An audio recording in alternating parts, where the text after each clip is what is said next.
So ఇప్పుడు నాకు last time 1.5 hour మనం కూర్చున్నాం. అవును. ఇప్పుడు సేమ్ 1 hour అవుతుంది.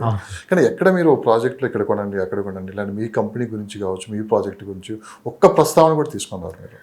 మ్యాక్సిమం మన ఇన్ఫర్మేషన్ ఎంత ఇవ్వగలం అనేది మాత్రమే మాట్లాడుతూ ఉంటారు. సో ఎందుకంటే ఇట్లా లైవ్లో కూర్చున్నప్పుడు చాలామంది ఏంటంటే ఎంతో కొంత వాళ్ళ ప్రాజెక్టులు కావచ్చు లేకుంటే మీకున్న ల్యాండ్స్ ఎక్కడ ఉన్నాయి ఆ సైడ్ తీసుకుని అని చెప్పి మీ ల్యాండ్ చెప్పైనా కానీ కనీసం ఆ ఏరియా బాగుందని చెబుతుంది. ఎట్లా సార్ ఇది?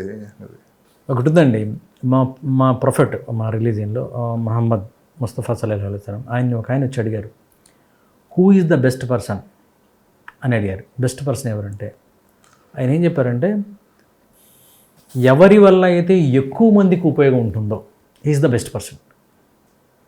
అర్థమైంది? నా సెగ్మెంట్లో యాజ్ ఏ రియల్టర్గా నా వల్ల ఎంత ఎక్కువ మందికి ఉపయోగం ఉంటుందనేది నేను డ్రైవ్ చూసుకుంటాను.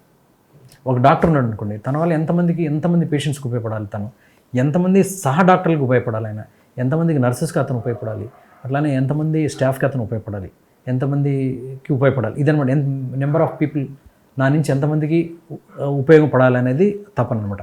సో నేను కూడా అలానే ఫీల్ అవుతాను. నా సెక్టార్లో ఉన్నంతవరకు నేను how I want to be best, నేను ఒక బెస్ట్గా ఎలా ఉండాలి అంటే రైతులు నాకు ఇచ్చిన రైతులకి ప్రాంప్ట్గా డబ్బులు ఇచ్చే విషయంలో కానీ, అట్లానే నా దగ్గర ఉన్న ఎంప్లాయీస్కి ప్రాంప్ట్గా శాలరీస్ ఇచ్చే విషయంలో కానీ, నా దగ్గర చేస్తున్న మార్కెటింగ్ సిబ్బందికి ప్రాంప్ట్గా కమిషన్ ఇచ్చే విషయంలో కానీ, సో ఫోకస్డ్గా ఉండి మనం ఈ సర్వీస్ చేసుకుంటూ వెళ్ళిపోయాం అనుకోండి, will be succeed. We don't want any పెద్దగా ప్రాపగండా కూడా దానికి అవసరం లేదు. అది యాజ్ అనలిస్ట్గా నేను కూర్చున్నప్పుడు నాకు మనసుకు నచ్చింది వేరే ప్రాజెక్ట్ నా గురించి మాట్లాడుకుంటాం. అందుకని అనలిస్ట్గా థరోగా ఇక్కడ కూర్చున్నానంటే కంప్లీట్గా ఫోకస్ ఉండి ఒక అన్బయాస్డ్గా మాట్లాడే ప్రయత్నమే చేస్తాను. ఇప్పుడు నేను మంచి ఇన్ఫర్మేషన్ ఇవ్వడానికి ప్రయత్నిస్తాను. అంతే, అది అందరికీ ఉపయోగపడుతుంది కదా. సో ఇప్పుడు హైదరాబాద్ గురించి మనం మాట్లాడుకుంటే 2 విషయాలు బాగా హైలైట్ అవుతున్నాయి. ఒకటి RRR, 2 విజయవాడ హైవే. ఈ చుట్టే కథ అంతా నడుస్తుంది. అంటే విజయవాడ హైవే ఏంటంటే అటుపక్క అమరావతి రావటం, సో ఆ 6 lanes కూడా అవటం, మహర్దశ మళ్ళీ మొదలైంది అక్కడ అని చెప్పి చాలామంది ఇన్వెస్ట్ చేయడానికి అటువైపు చూస్తున్నారు. RRR చుట్టూ పరిస్థితి ఏ విధంగా ఉంది అంటే ఇప్పుడు అది కూడా సో చాలా తక్కువ టైంలోనే కంప్లీట్ చేయడానికి కూడా వాళ్ళు ప్రయత్నిస్తున్నారు ఇప్పుడున్న కాంగ్రెస్ గవర్నమెంట్. రియల్ ఎస్టేట్ మొత్తం కథంతా ఈ చుట్టూ నడుస్తుంది. ఏంటి సార్ ఎలా ఉంటుంది ఇటు సైడ్? దీనికి కూడా మనం ఒక 20 years బ్యాక్ వెళ్తే అనాలిసిస్, ఒకప్పుడు విజయవాడకి హైదరాబాద్కి కనెక్షన్ పాయింట్ ఉన్న ముఖద్వారం ఏదైతే ఉందో హయాత్ నగర్, రామోజీ ఫిల్మ్ సిటీ అని, లేకపోతే దిల్షుక్ నగర్, ఎల్బీ నగర్ కానీ, ఆంధ్రా నుంచి వచ్చిన వాళ్ళందరూ అక్కడే కొనుక్కున్నారు సైట్లంతా. ఇంకా అసలు ఇవన్నీ కొండ ప్రాంతాలు ఇవన్నీ బంజారా హిల్స్, జూబ్లీ హిల్స్ అనేది అసలు అది పనికిరాని భూములు అనమాట. అక్కడే ఎక్కువ కొనుక్కునేవాళ్ళు. అక్కడ కొనుక్కుని అక్కడ శాచురేషన్ వచ్చే టైంకి తర్వాత కొంచెం ఐటీ భూమి రావడం వల్ల ఐటీ నుంచి వచ్చిన వాళ్ళందరూ అమీర్పేటలో నుండి, అమీర్పేటలో అన్ని కోర్సులు అమీర్పేటలోనే చేసేవాళ్ళం మేమైనా సరే. C++ అనే C# అనేవని అక్కడ ఉండటం స్టార్ట్ చేసి అమీర్పేటకి ఒక మంచి ఇంకా అక్కడ కూడా ఉండటం స్టార్ట్ చేశారు ఎక్కువ మంది మన బయట నుంచి వచ్చిన వాళ్ళు. దాని తర్వాత కూకట్పల్లి మూవ్ అయింది. కూకట్పల్లి అంటే అమీర్పేట తర్వాత భారత్ నగర్ ఆ రైల్వే ట్రాక్ దాటిన తర్వాత కూకట్పల్లి స్టార్ట్ అవుతుంది. సో కూకట్పల్లిలో ఇంకా మన వాళ్ళందరూ కూకట్పల్లి అని కూకట్పల్లి కొండ స్టార్ట్ చేశారు. అది ఆల్మోస్ట్ అలా స్టార్ట్ BHL దాకా వెళ్ళిపోయింది. ఇది రెండోది. తర్వాత వచ్చేసరికి ఇంకా ఇది హైటెక్ సిటీ రాగానే మాదాపూర్, కొండాపూర్, అయ్యప్ప సొసైటీని ఇట్లా వచ్చేసారు. ఇది మూడో దశ. ఇప్పుడు ఇది మర్చిపోయారు. మళ్ళీ ఇప్పుడు ఔటర్ రింగ్ రోడ్ వచ్చేసరికి నార్సింగి, కోకపేట, తల్లాపూర్, ఇవి దిస్ ఈజ్ వాస్ ట్రెండింగ్. అంటే every time the trending is becoming changing. ఇందులో ఎండ్ యూజర్స్ ఏమో ఇలా ఆలోచిస్తారు, అండ్ నేను వచ్చి ఇక్కడ ఉండాలి అనే వాళ్ళేమో ఇలా ఆలోచిస్తారు. వేరే ఇన్వెస్ట్మెంట్ ప్లాన్ వచ్చినప్పుడు ఇంకా ఎక్కడ పెడితే బాగుంటుంది అనేది చూసుకుంటారు అనమాట. సో ఇప్పుడు రీజనల్ రింగ్ రోడ్ అనేది ఇప్పుడున్న ప్రభుత్వం చాలా అభివృద్ధి విషయంలో ఒక రకంగా బ్రేక్ పడటం వల్ల రియల్ ఎస్టేట్, సో దాన్ని ఎలా అయినా సరే పంప్ చేయాలనే ఉద్దేశంలో దాంట్లో ఫస్ట్ ప్రాధాన్యంగా తీసుకుంది ఏంటంటే regional ring road. Regional ring already చాలా పనే ఉంది, దాని మీద పేపర్ వర్క్ చాలా ఉంది. దాన్ని ముందు యుద్ధ ప్రాతిపదిక మీదుగా ముందుకు తీసుకెళ్లాలని ఒక తపనతో ముందుకెళ్తున్నారు. అట్లనే రీజనల్ రింగ్ రోడ్ కంటే ముందు ఎంత అయితే గవర్నమెంట్ ల్యాండ్స్ ఉన్నాయో, బాగా కనెక్టివిటీ ఉన్న ల్యాండ్స్, దాంట్లో ఇప్పుడు వచ్చే ఇండస్ట్రీస్కి అక్కడ ల్యాండ్ అసైన్ చేయాలనేది ఒక ప్రపోజల్ నడుస్తుంది.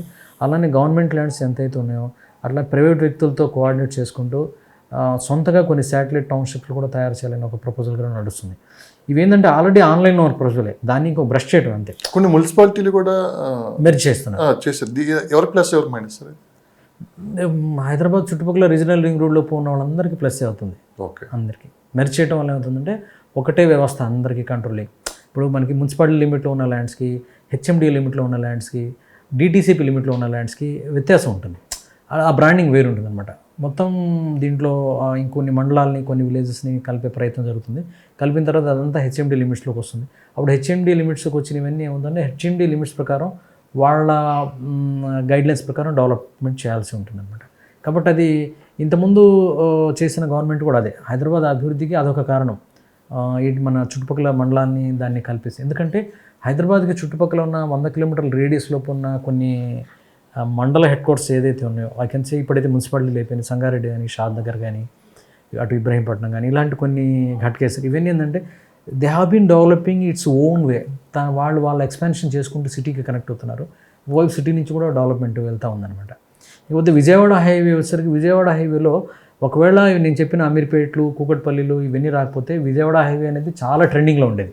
కాబట్టి సిటీ డెవలప్మెంట్ అటు వెస్ట్ అటు వెళ్ళిపోతూ మొత్తం జీరో అయిపోయినమాట వాస్తవమే.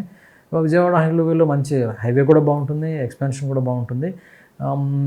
ఎప్పుడు వెస్ట్ అయినా ఈసారి కొంచెం విజయవాడ హైవే మీద నేను దృష్టి పెడతానని రేవంత్ రెడ్డి గారు అంటాం. లుక్ ఈస్ట్ కాన్సెప్ట్ అవును అంటాము. దాని మీద కొంచెం ఫోకస్ చేయడం వల్ల అటువైపు రేట్లు రావచ్చు అనేది ఒక ఇదైతే ఉంది. But it takes time.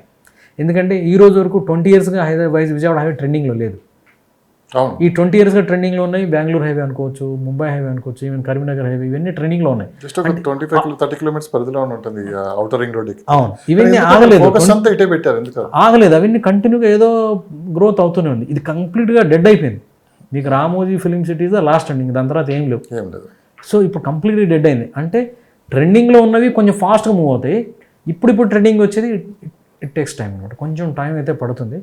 అట్లనే ఇప్పుడు తీసుకునే ప్రభుత్వం చర్యల వల్ల, కంపెనీస్ వీటి వల్ల మామూలుగా అయితే బయట చాలా కంపెనీస్ అయితే హైదరాబాద్కి రావడానికి చాలా ఇష్టం చూపిస్తున్నాయి. Because of the various factors, history of the Hyderabad, లేకపోతే కాస్ట్ ఆఫ్ లివింగ్ విషయంలో కానీ, అట్లానే గ్రీన్ సిటీగా ఉండటం కానీ, అట్లానే ఇక్కడ ఎంప్లాయ్మెంట్ సోర్సెస్ బాగుండటం కానీ, నెట్వర్కింగ్ వ్యవస్థ కానీ, రోడ్ వ్యవస్థ కానీ. హైదరాబాద్ అనేది ఒక ఎమోషనల్ అండి.